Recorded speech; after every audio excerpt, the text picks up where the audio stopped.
वो लोग इतना वहां सड़क पर उतर आएंगे, इतना विरोध रूसी सैनिकों का करेंगे, ये शायद रूस नहीं भाप ये बिल्कुल सही कहा था। इसका उन्होंने अंदेशा नहीं किया था और ये प्लानिंग का पार्ट नहीं था। ये कभी नहीं हुआ था प्रॉब्ली उनके सोच में कि जो यूक्रेनियन जनरल सिटीजन या नॉर्मल पॉपुलेशन है वो इस तरह से खड़ी हो जाएगी, वो अपने देश की रक्षा के लिए एकदम सामने अड़ के खड़ी हो जाएगी, और वही दिखाई दे रहा है। लेकिन अब ये बात आती है कि सारा विश्व ये देख रहा है कि आखिरकार इस माहौल में समझौता कैसे होगा, ये युद्ध कैसे रुकेगा।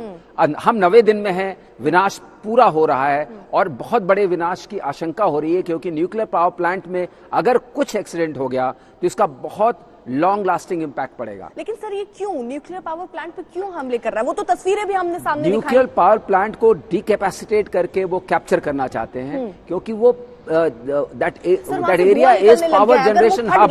सर तो कितना खतरनाक हो सकता है, वही बात है। उसको पता होगा ना। तो लड़ाई में यही तो सबसे बड़ी गड़बड़ होती है कि जब एस्केलेशन लैडर पर आप चढ़ना शुरू करते हैं फिर वो आपके हाथ से निकल जाता है, आपको खुद पता नहीं चलता कि इसको कैसे रोकें।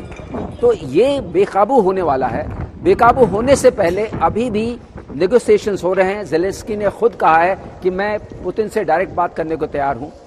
हो सकता है कि ये प्रेस और वर्ल्ड ऑडियंस के लिए कहा हो, लेकिन बात की अभी भी एक रास्ता बचा हुआ है। हाँ। और हम उम्मीद करते हैं कि ये रास्ता अपनाया जाएगा। उसमें यूरोप का, यूएस का और बाकी कम्युनिटी का बड़ा रोल होगा।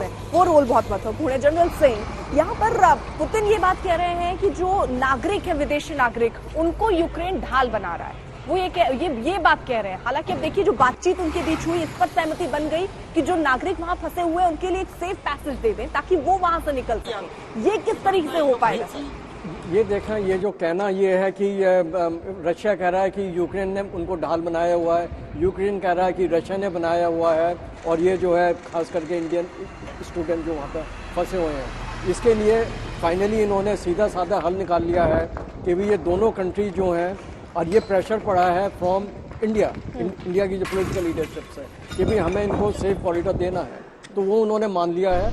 तो जहाँ जहाँ ये फंसे हुए हैं, जैसे कारकीव है आपका और एक दो जगह और है, तो वहाँ पर इनको जो है एक टाइम मुकर्रर किया जाएगा जिससे कि ये निकलेंगे वहाँ पर। और इसके बाद जो है ये पुतिन की बात पर सर हम भरोसा करें, वो कह रहे हैं विदेशी नागरिकों को ढाल बनाया, तो अगर यूक्रेन ने ढाल बनाया तो वो क्यों पैसे नहीं, वही तो मैं कह रहा हूँ, किसी ने भी किसी को ढाल नहीं बनाया इसके अंदर। ये जो है नॉर्मल साइकोलॉजिकल वॉरफेयर या इंफॉर्मेशन वॉरफेयर है, जिसमें पुतिन कह रहे हैं, रशिया कह रही है कि यूक्रेन ने बनाया हुआ है ढाल उन्हें, जिससे कि हम वहाँ और ज्यादा अटैक नहीं कर पाए।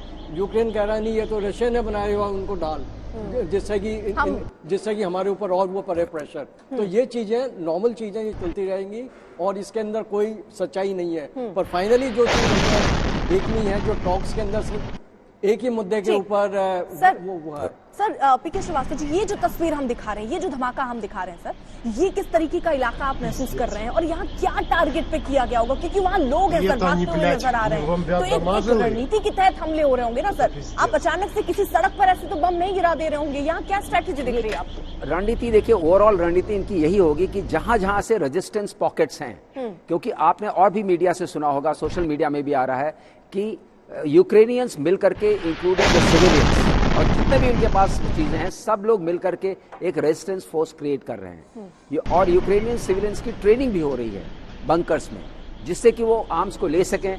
और ज़ेलेंस्की ने ये कहा भी था कि हम सारे अपने नागरिकों को आर्म्स दे देंगे। तो ये जो रेजिस्टेंस आप देख रहे हैं, लोग वहां से भाग रहे हैं, तो वहां पर पॉकेट ऑफ रेजिस्टेंस होगा जिसको न्यूट्रलाइज करने के लिए ये बॉम्ब आया होगा। मैं अभी भी सोच रहा हूं, मेरी सोच ये है कि अभी भी आर्टिलरी फायर जिस फ्यूरी के साथ होती है वो नहीं शुरू हुई है। अभी भी टारगेटेड अटैक्स हो रहे हैं, लेकिन इसमें सबसे खतरनाक टारगेटेड अटैक जो है वो न्यूक्लियर पावर प्लांट पे है।